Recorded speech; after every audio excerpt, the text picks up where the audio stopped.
So I've been pretty much on board with Alien Earth when it started, and we got the finale recently. Why did I say it like that? Finale. And honestly, I'm a bit perplexed because there are very clear issues with the show.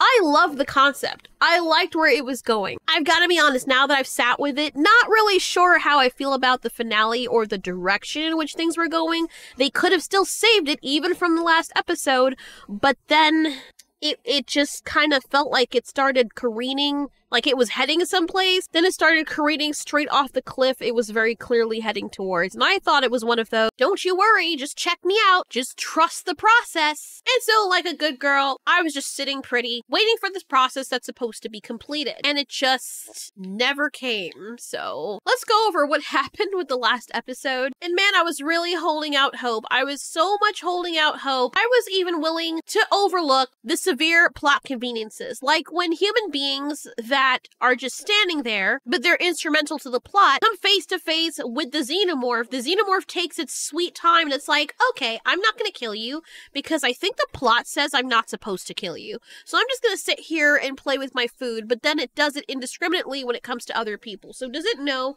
when people are armed? But it did the same thing with Kumimaro as well, who was armed and did actively try to kill it. So I'm not really sure what the consistency is when it comes to killing things quickly and not killing them quickly. The same thing happened when we saw Wendy and her brother. It chose not to kill them for some reason. We also know why people choose not to kill the xenomorphs, because apparently, you know, they're worth a lot of money.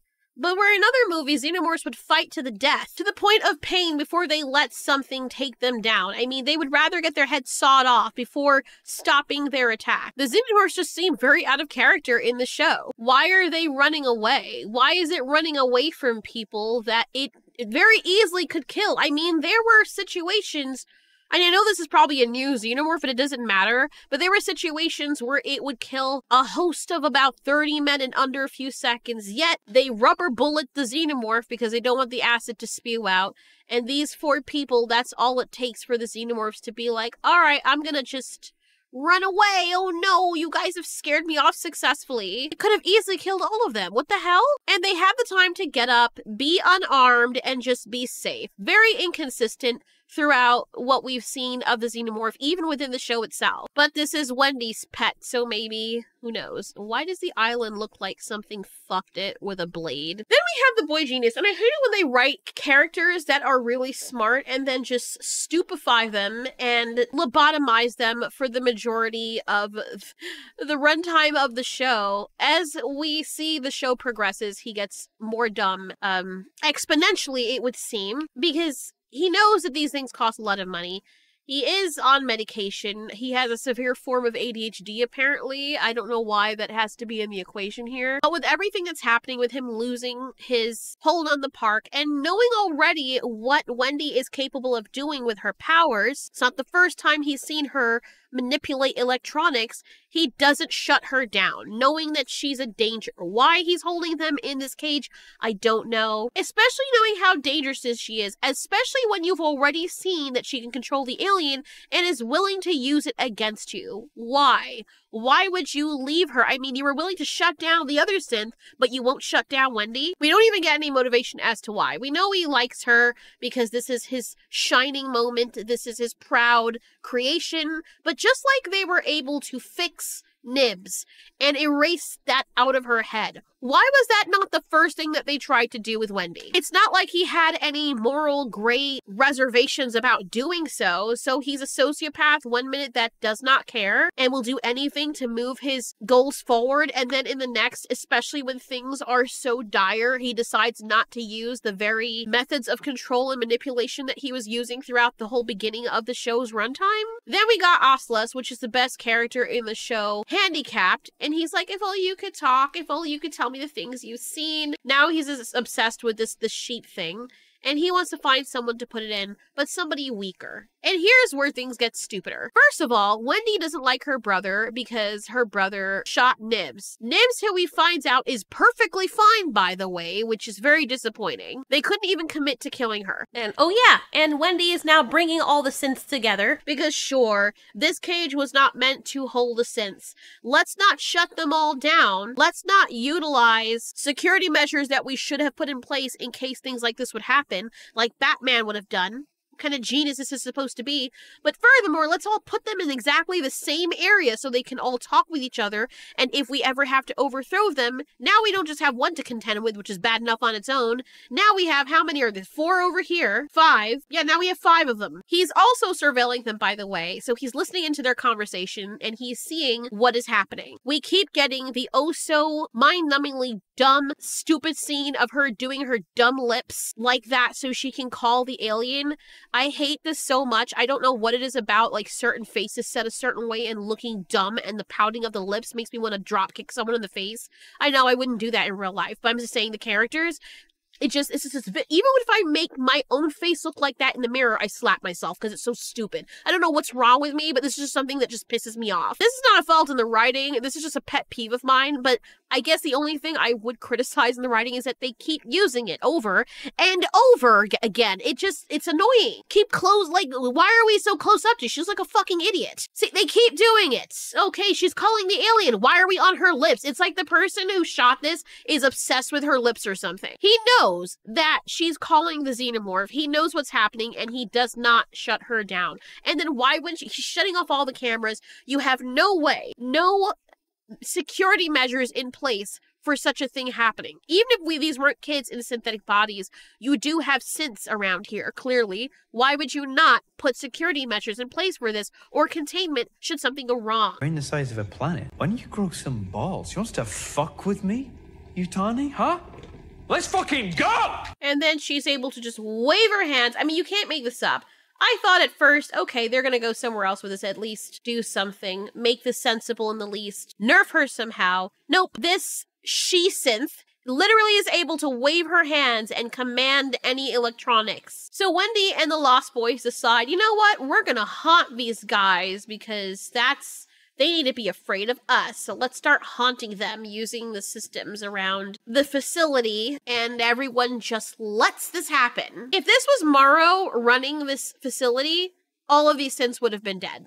Or at least put on ice. I mean, for crying out loud, Wendy has already mass murdered all the characters, the soldiers and whatnot, several people who were innocent not doing anything. Regular scientists. And yes, it might be inhumane in some of the cases with the aliens, but I mean, consider the source. She's on this moral high ground all of a sudden, that everybody else apparently has a problem, that her brother is a problem because he tried to save someone her friend was clearly going to kill after she's killed many people before. Wendy herself has killed many people. She's a problem. So we can see they start Westworlding the hell out of this show. And from in the cage, everyone is having fun. And Wendy makes the elevator do a self-destruct sequence and tell the people in the elevator that it's going to self-destruct, so they freak out. And out of all of these characters, Smee is the only one I still like.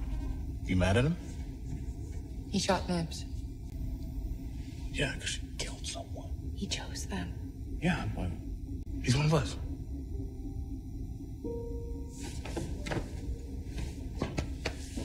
You needed someone who was not your family member to tell you that, you freaking sociopathic piece of shit. I hope Wendy dies a horrible death. Furthermore, I was expecting maybe her brother would get killed in front of her or something, because that's the way it always goes. Plus, he's white, so it's par for the course. Anyway, Wendy ends up opening his door. Again, you're surveilling these people. You know they have the power to do this, and yet you let it happen. I don't know why. Then there's a fight between Morrow and Kirsch, where Kirsch gets his back broken by Morrow. I also think that the synths, the way that they act in the show, that was one of my peeves, but I was willing to overlook because the concept was interesting. Why are they exerting themselves so much? I know they have to show human emotion. David did as well in Covenant, but at least he still felt like a synth to me. Hirsch does not feel like a synth at all.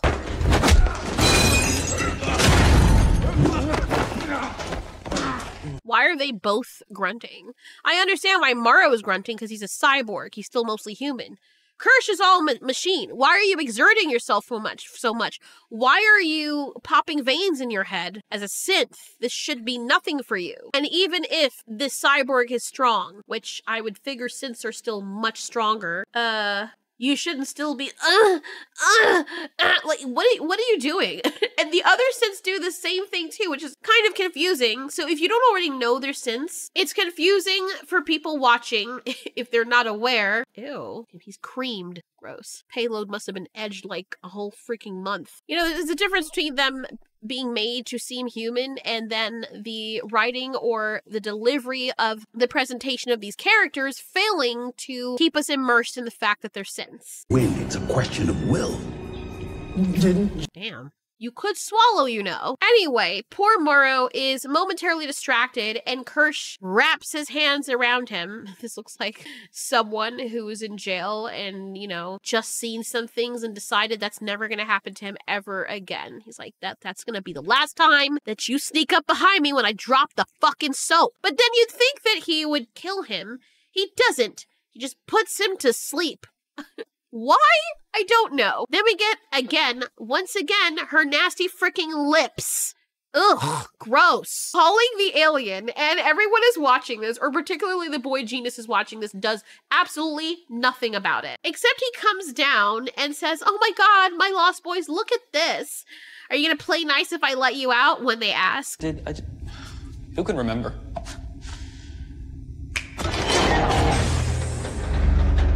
What's the story?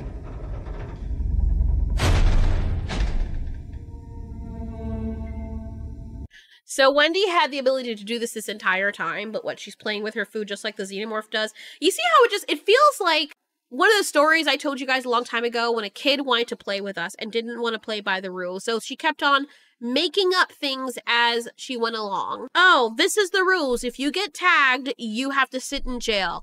And then I burst the jail and I escape. No, that's not how the game works. It does now, okay?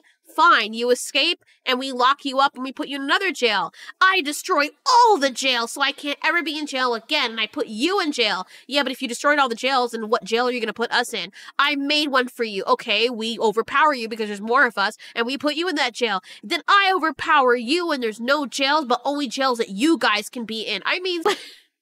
What in the world? It's like people on TikTok, I swear to God. Like, that's how this story is being written so far. She's just making things up as she goes along, which I find extremely annoying. And I did not think that this show would go there. You know when you hold out hope and you're enjoying it? Because I was enjoying it for the majority of the runtime. And there's still things about it I like. I just think the finale was extremely strange, and just took the show in a complete different direction that it did not need to go in. It's as if they gave up or they bait and switched us at the end, because we know that Wendy's powerful, but we know the boy genius is smart, or is he not?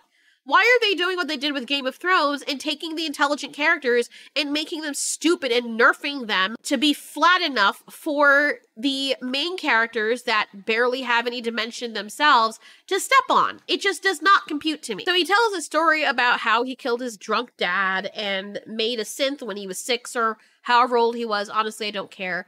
And the synth replaced his father.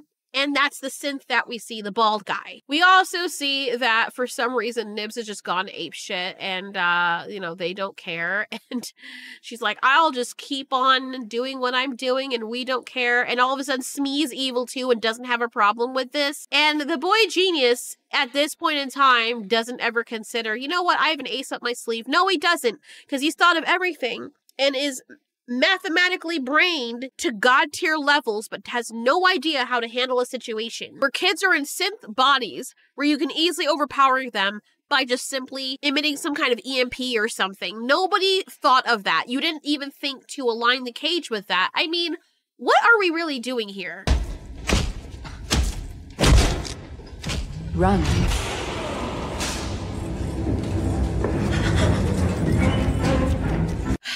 Now, unless this is all a game for him, it honestly makes no sense why things would progress this way. It's almost comedic in presentation with just how How much effort needed to go into making it this bad? I mean, seriously, and this isn't the only thing. And I don't want to hear people say, where were you the first 7 episodes, bitch? We've been telling you it's bad. You know what?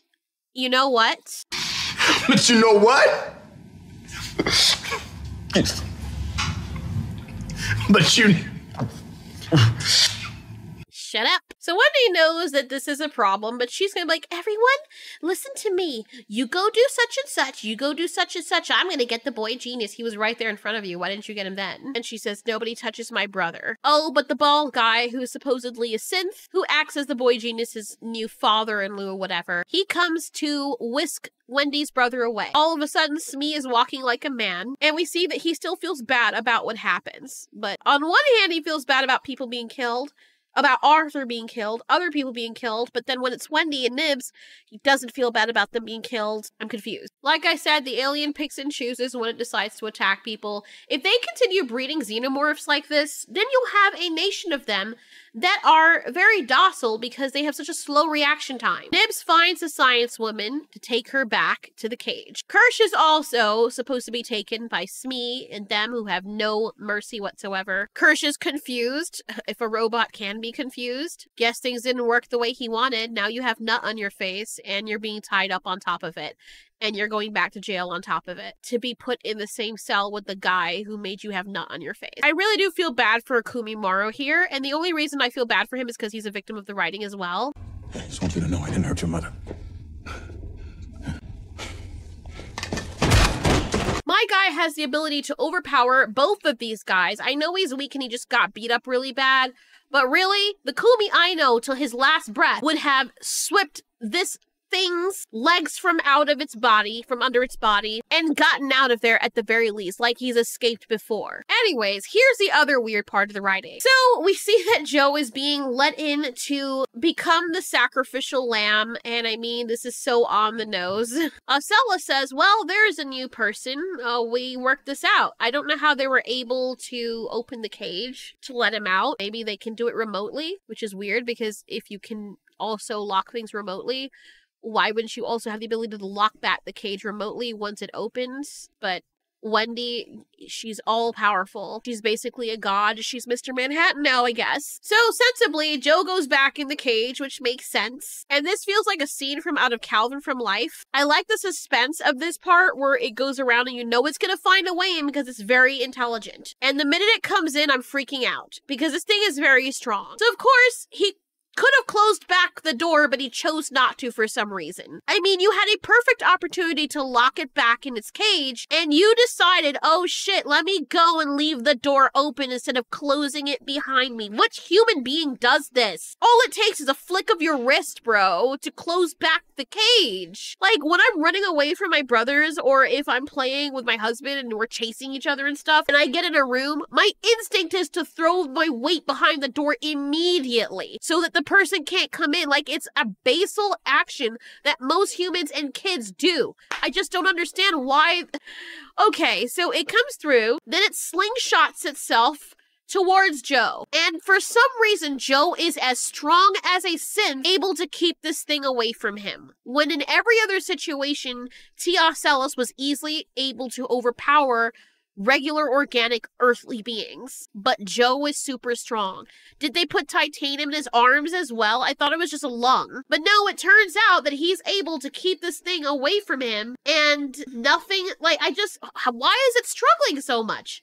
It can't be hungry, it's been fed. So Wendy comes and she's like, you stupid little asshole, and Teocelis is, like, knocked out, and apparently, that's all it takes. The alien that they built up as being the most dangerous and intelligent alien, just like the raptors for Jurassic Park, they've essentially made it a piece of cotton candy blowing in the wind on the dirty ground of some kind of festival theme park somewhere. Then it turns out that the bald guy's actually a synth and way stronger than Wendy. Now I'm clapping. Now I'm saying, yes, this is what I want to see. Now we have, I mean, this wasn't too far off of what I thought. That would make sense. Starts taking off his clothes like a ghetto person ready to scrap in the street. Meanwhile, Wendy's trying to protect her brother from Ocelus. Don't know why Ocellus didn't slingshot itself from there to close the distance as well. Maybe it's not feeling well because it got beat to all shit. So Wendy comes in and kicks the poor thing away. And as soon as she does, she's able to Matrix pause the synth because reasons he's on the network. So conveniently she can wave her hand and make him stop. You cannot make this shit up. Well, apparently the writers can because that's what they're doing every few seconds that this finale continues. Tia Ocellus slinks away, its tail in between its tentacles, and Joe's fine. Then they have an argument, and from Wendy's side of things, nothing she says makes any sense whatsoever. I mean, it kind of feels like it mirrors real life for some reason. Like, she's the kind of person that will celebrate when, you know, people she doesn't like that didn't actively do anything to her, like, leaves a person alive that did, but the people that didn't actively do anything to her friends, she will have them massacred in cold blood. But the minute her brother decides to save one of them to fight back, not even killing her friend, she has a problem with that. And that means he's chosen sides. And it completely almost negates the fact that she's a mass murderer. Like, you cannot make this up. And no remorse whatsoever. Her and her friends are kind of celebratory over the fact that they're killing all these humans who put you in a body and saved your life. Yes, they own you and that sucks. But what of the other scientists that are innocent? That don't even know what the hell is going on. It's so freaking weird. It's so weird. And I don't even understand right now how we're supposed to be rooting for her. Maybe this is like Dolores from Westworld and she is in fact a villain. And the whole idea is to make her a villain so we can hate her. But when she straight up tells her brother, yeah, I'm not food to the aliens. You're food to the aliens. Well, bitch, why did you save him then? At this point, as her brother, I'd be like, you know what? I love you, but I'm gonna let you do your thing and let me go. And if you love me, you'll let me go and not hold me against my will. Also, instead of using this guy, if he's on the network, you can hack him and make him do what you want him to do, but she doesn't. She just captures him as well. The alien hunts down the boy genius, who calls people to come and get him, says, I'll give $1 million to whoever gets me first, because he had no preparation in place or something like this happening, which you already saw happen to your competitor, which you caused to happen. It's almost as if you're digging a grave for someone else, make sure that you have a way to put a ladder in and get yourself out in case. And he's a genius and could not think of any of that. A good thing that What's-Her-Face is here, so the alien won't eat him. She's just gonna capture him, and the alien is basically her dog now. Because we're going full Jurassic Park with this. You know, I spoke too soon. When I saw Jurassic World Rebirth and the other previous Jurassic Worlds before that, I said, did you remember what I said? My big ass mouth was like, well, at least we still have Alien. Alien hasn't changed at all. The aliens are still scary and they're not pets. Why did I have to speak so soon? Why did I have to open my stupid mouth? I mean, honestly, the sideways face punini should stay closed sometimes. So my bad on that. Because I really do believe that I have jinxed this. And what was very surprising for me, at least I give them credit for, the redhead Siberian tiger girl, I did not expect them to kill her. I thought she was going to be immune from that. But what she's not immune from is the stupidity of the writing. She's a soldier who's always on point. And during this entire time, she never holds up her gun that she's holding in her hands to try and save herself. She just stares at them. Oh my God, you were trained for this. You were trained. You don't even lift your target. You don't know what it's about to do. Her friends see her. They don't take aim and try to do anything. So she gets freaking cut in half by a freaking flesh umbrella. Didn't do one thing. It's like they don't have their weapons with them. What the fuck is going on? Oh no! Fuck! What have you done? No! Oh my God! You couldn't use your gun before, you stupid bitch man? Then Ocellus finds Arthur's body washed up on the beach and decides, alright, you know what? Fair enough, good enough. It's not super fresh, but I guess I can deal with this. Body's damaged, but the brain is still alive. Wouldn't it be funny? Just the way my mind works because it's freaking crazy. The woman doesn't know her husband is dead. Ocellus comes back as her husband, has all his memories and everything, and then he falls in love with her and tries to protect her because Arthur's still in there somewhere. Then she makes love to her zombified freaking Xeno half alien, and she's like, you know what? If I can't have him the other way, I'll have him with Ocellus. And she lives with Ocellus Arthur happily ever after, tries to mend his wounds or whatnot. Like, I don't know. At the rating that this show's going, I don't put it past them doing something like this. And I understand it's what's the saying people use? Jump the car or something. Jump the car? No, that's not it. Jump the car. No, that's jump something. It jumped something, and God damn it, I just used it the other day too. Freaking hell. It jumped something. Whatever the thing was, it wasn't supposed to jump over. It jumped over that thing. I don't put it past the show doing that because it's already jumped over the thing it's not supposed to jump over. Yutani's on her way. Don't know where Waylon is. And now all the bad guys are in a cage for some reason. Wendy had no problem killing everybody else, but decides to keep them alive. Why? Who knows? And then there's this, this weird, this looks like an AI image. But now she's like, now it's our time to rule. And the scientist lady is like, what in the world is going on with this show? And her stupid face is like, you were never a boy who never grew up. You were just born a man, just like your daddy. You were never a child. You're just this thing. You're not any of those things anyway. Ew. Don't know why he's in here. I mean, he's kind of being programmed by him, so it's not really his fault. Isn't this guy supposed to be one of you? It's Since Against Humans, right? So why isn't he part of the team? He's on the network, so you can control him. So what are you doing? Of course, Joe's in the background seeing all this happen, realizing that something is wrong. And then we get the rock music coming in with the alien waiting. And it's not just the alien, it's the baby alien too. And Maro's shocked because he's like, oh my god, she can control them?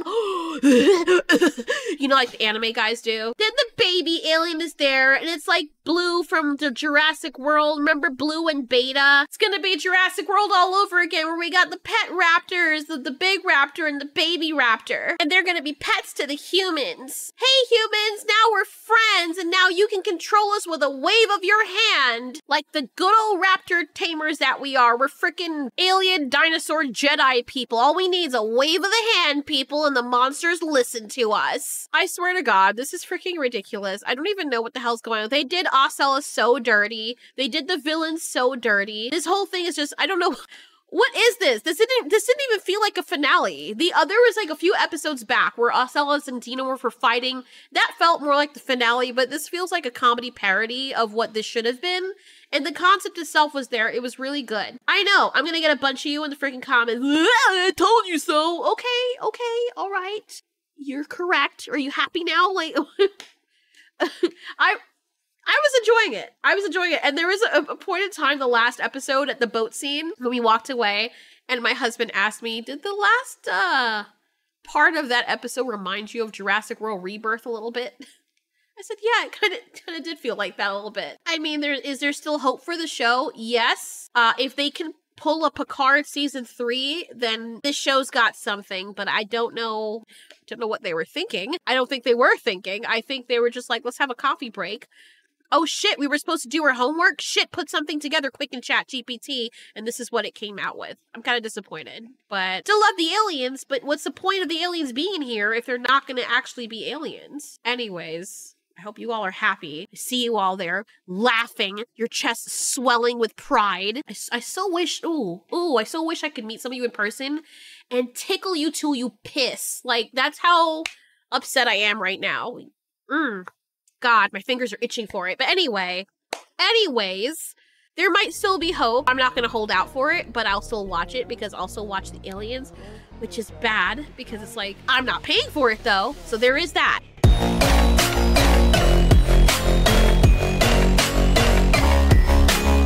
Alien Earth is what you get when you take human shit and piss and possum regurgitation to blend it into a homemade porridge. Absolutely rancid.